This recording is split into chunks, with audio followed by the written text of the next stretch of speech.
Bonsoir à tous, ravi de vous retrouver comme chaque soir en direct sur KTV. Nous sommes le jeudi 3 décembre et à la une, suite à l'échec des négociations avec la direction, c'est aujourd'hui que devait débuter la grève du personnel du collège de Doujani.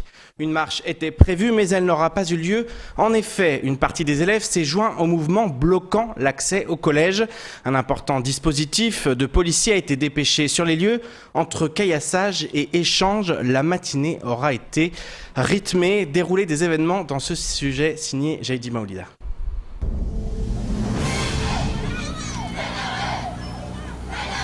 Ça devait être une grève concernant que le personnel de l'établissement. Mais les élèves du collège de Doujani réclament également la tête du principal. En marge de la manifestation, une cinquantaine d'entre eux avaient prévu de bloquer la route nationale, mais c'était sans compter sur la présence accrue des forces de l'ordre. À ce stade-là, ce qu'on a souhaité, c'est surtout pas faire dégénérer ce regroupement, de ne pas le faire dégénérer. On a, dans un premier temps, interdit l'accès à la nationale et puis ensuite, avec notamment le dispositif des services civiques, qui sont des jeunes issus de ce quartier et que la police nationale emploie, ils ont été au contact des jeunes pour expliquer qu'on n'était pas là pour les empêcher d'éventuellement manifester, mais qu'on souhaitait que les choses se passent dans le calme. Pour l'instant, la situation est plus apaisée que tout à l'heure. Des dégâts sont à déplorer. La police municipale et les sapeurs-pompiers ont dû essuyer quelques caillassages. Face à la montée en tension, les jeunes recrutés en service civique au sein de la police nationale ont réussi à apaiser les échauffourées. Un dispositif qui tend à prendre de l'ampleur au vu de sa réussite. C'est un gros dispositif désormais. Au départ embryonnaire, à mon arrivée, embryonnaire plus gros que ce qui existe en métropole, ils étaient 26. Ils ont montré qu'ils étaient performants à la périphérie des établissements scolaires. Ils le prouvent encore aujourd'hui. Sur la base de ces réussites, on a obtenu de nos directions la possibilité d'en recruter plus. Aujourd'hui, ils sont un petit peu moins de 150 déployés sur l'ensemble de la commune dans des missions de médiation, comme on l'a fait aujourd'hui, de relations avec la police population. Face aux désordres aux abords de l'établissement, le recteur de Mayotte a réagi et il tient à ce que les étudiants puissent assister aux cours le plus rapidement possible et en toute accalmie. Nous, quand nous voyons des jeunes, que ce soit des collégiens, des lycéens, qui ne peuvent pas aller dans leur établissement parce que soit on bloque les entrées, soit qu'il y a des problèmes pour y accéder, ça crée forcément de la frustration, des tensions, et donc évidemment nous mettons en œuvre tout ce que nous pouvons pour que les conditions d'accès pour ces jeunes soient rétablies et que dès demain, nos jeunes puissent retrouver le chemin du collège en toute sérénité, en toute tranquillité, en toute sécurité.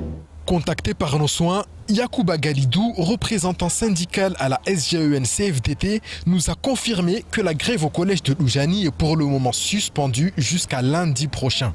Les syndicalistes sont en attente de la réponse écrite du principal concernant leurs exigences avec une deadline fixée à ce soir. Si cette dernière ne répondait pas à leurs attentes, la grève devrait logiquement se poursuivre. Une affaire loin d'être terminée. Et pour les familles, c'en est trop. En effet, les violences se multiplient aux quatre coins de l'île, notamment aux abords des établissements scolaires. Le DCSFM en a assez et réclame des solutions au long terme de la part des autorités. De son côté, elle œuvre pour sensibiliser les parents à travers notamment l'école de la parentalité. Je vous propose d'écouter la présidente de l'Union départementale lors de la matinale de Kwesi. Aujourd'hui, nous, en tant que parents d'élèves, on croyait que ça allait se calmer et on allait reprendre les élèves, aller travailler dans les meilleures conditions. Mais on a vu que c'était le contraire. Avant-hier, on a vu sur Kahani. Mais nous, on s'est posé la question. Pourquoi il y a cette violence qui est ciblée dans l'éducation? Ça, c'est une question qui est très pertinente auquel on doit trouver une solution. On s'est dit dans notre association UDCSF, on s'est demandé, dans un premier temps, on doit porter plainte contre ces gens-là, contre X, Et dans un deuxième temps, on doit sensibiliser les partenaires, c'est-à-dire les communes et les familles. Est-ce qu'aujourd'hui, les familles sont conscientes de cette situation? Parce que quand je reviens en tant que mère, je reviens dans l'éducation éducation à la parentalité. Aujourd'hui, les familles sont les premiers responsables de l'éducation. Et je vous propose de regarder le reste de l'actualité locale avec notamment l'action Kungu en danse organisée par l'association Hip Hop Evolution ou encore le sénateur Thani Mohamed Soilihi qui interroge le directeur général de la police nationale. Au montage, Leslie Vimenet.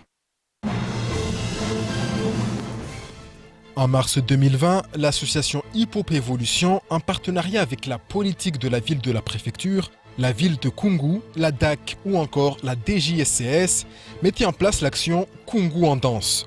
Selon l'association, au-delà des ateliers de danse hip-hop, cette action a permis d'inscrire une centaine de jeunes de l'ensemble des villages de Kungu dans une pratique régulière artistique autour des valeurs de l'engagement, de la persévérance et du respect, comme cela se fait également dans les communes de Ouangani, Bembeni et Mamoudzou. En octobre dernier, un séjour de vacances artistiques labellisé Colo Apprenante a accueilli 23 jeunes issus de l'action Kungu en danse. Pendant une semaine, ils ont évolué au Paradis des Maquis, le lieu que Hip Hop Evolution développe et aménage à Iloni pour créer le premier centre de développement artistique et éducatif à Mayotte. Le séjour filmé est disponible sur YouTube. A noter que l'association accueillera pendant les vacances scolaires à venir près de 200 jeunes sur son site. 72 clusters ont été identifiés à Mayotte depuis l'apparition du premier cas de Covid-19, générant 941 cas, soit 18,1% des cas confirmés de contamination au Covid-19 à Mayotte. Ces foyers regroupant en moyenne 13 cas sont et étaient principalement rassemblés dans le Grand Mamoudzou, les communes de Bouéni, Chirongi et Sada. Selon les investigations menées par Santé publique France, une majorité des personnes interrogées dans le cadre des clusters rapportaient n'avoir pas respecté les gestes barrières, notamment la distanciation physique. À raison de 42% d'entre eux, les clusters ont principalement été retrouvés dans les entreprises privées et publiques en dehors des établissements de santé. 24% proviennent des collectivités, à l'instar des associations et regroupements de quartiers. À raison de 17%, ils concernent les contextes de milieux familiaux élargis. Puis ils proviennent à 6% des événements privés ou publics, à l'instar des mariages, des établissements de santé à 6% et enfin de structures médico-sociales à 3%. Avant-hier au Sénat, Thani Mohamed Soilihi interrogeait l'actuel directeur général de la police nationale au sujet de l'insécurité qui sévit à Mayotte. Plus particulièrement, le parlementaire revenait sur la création du DTPN, expérience faite dans certains territoires ultramarins réunissant police nationale et police aux frontières. En réponse, Frédéric Vaux expliquera être attentif à ce que les collègues de la sécurité publique à Mayotte bénéficient de tous les moyens disponibles de la DTPN, notamment en ce qui concerne le contrôle aux frontières. Il a notamment assuré, je cite, « On sera en capacité avec des moyens nautiques, avec un centre de rétention administrative, avec des procéduriers, de traiter le sujet des étrangers en situation irrégulière et d'être en capacité de raccompagner ces étrangers. » De son côté, le sénateur Thani a notamment préconisé la création d'un deuxième commissariat à Kungu, deuxième ville de Mayotte avec 30 000 habitants. Et événement phare à Mayotte, la course de pneus n'aura pas lieu dans les rues de Mamoudzou cette année, mais sur nos téléphones grâce à l'application Jeu mobile officiel course de pneus. Des courses dans les différentes intercommunalités de l'île auront néanmoins lieu. Elles sont destinées aux enfants âgés de 10 à 12 ans. Pour le reste, c'est sur smartphone que la compétition fait rage, notamment ce soir au 5-5. Écoutons plutôt Laurent Mounier au micro de Léonard Audier. Le pari a été réussi puisque nous avons eu 16 400 téléchargements. Ah ouais, c'est énorme. Donc c'est énorme. 11 000 sur Mayotte et 5 000 sur la métropole. Donc c'est énorme. On avait un objectif au début de 5 000. Après on a vu l'engouement. On a mis 10 000. Et là on est à 16 400 téléchargements. Et pour le tournoi, on est à 3 200 participants. Ah oui, quand même. Ça c'est énorme. 3 200 participants pour le tournoi. Et ce soir, on aura les 8 meilleurs. Donc vous avez les 2 meilleurs qui sont sur le plateau avec vous là. Et ce soir, on aura les 8 meilleurs au 5-5 qui vont s'affronter en direct avec le téléphone sur écran géant. Meilleur, on aura le meilleur ce soir. Mais déjà, je pense que les 8, c'est fantastique. Les 8 meilleurs ce soir avec 3200 participants. Et ce matin, le recteur de l'Académie de Mayotte était en Petite Terre pour visiter plusieurs établissements éducatifs. Ce jeudi 3 décembre, rimante avec Journée internationale des personnes handicapées, Gilles Albou a notamment rendu visite à l'Institut médico-éducatif de Pamandzi. Ce centre accueille des jeunes de 8 à 18 ans souffrant de handicaps physiques et mentaux et les aide à devenir plus autonomes et à s'intégrer dans la société. Un reportage signé Ivan Rakotovao.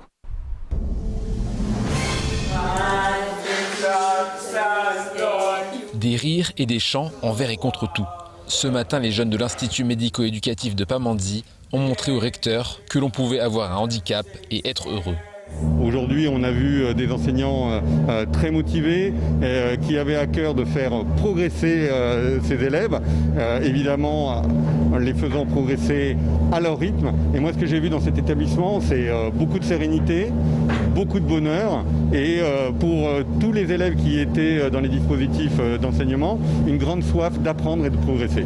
Le recteur visitait l'établissement dans le cadre de la Journée internationale des personnes handicapées. Ici, des jeunes de 8 à 18 ans souffrant de troubles physiques et mentaux sont accompagnés par une poignée d'encadrants. On fait différentes activités, ça peut être des activités qui sont liées par rapport aux actes de la vie quotidienne, ça peut être des activités sportives, des activités de jardinage, ça peut être de la cuisine. C'est pour pouvoir permettre aux jeunes d'être plus tard autonomes. Cette visite aura été l'occasion pour le personnel de montrer son quotidien et de mettre davantage la lumière sur le handicap, encore trop peu visible à Mayotte. Il y a beaucoup de travail encore à faire. Nous étions très enfermés dans nos murs. Le handicap n'est pas montré, n'est pas valorisé. Nous essayons de mettre en avant aussi les capacités des personnes qui sont en situation de handicap. Effectivement, la venue du recteur vient aussi montrer que notre existence a de la valeur, que ces enfants ont leur place dans la société aussi tout autant que les autres. Et effectivement, c'est un peu le fil conducteur de notre travail, c'est un peu le challenge chaque année, c'est d'aller un petit peu plus vers l'extérieur. Aujourd'hui en France, 12 millions de personnes sont en situation de handicap. En 2019, ils connaissaient un taux de chômage de 18%, soit environ le double de la moyenne nationale. Et c'est ainsi que s'achève cette édition. Merci de nous rester fidèles sur KTV. Je vous donne rendez-vous demain dès 19h pour tout connaître de l'actualité locale. Excellente soirée sur Kwesi.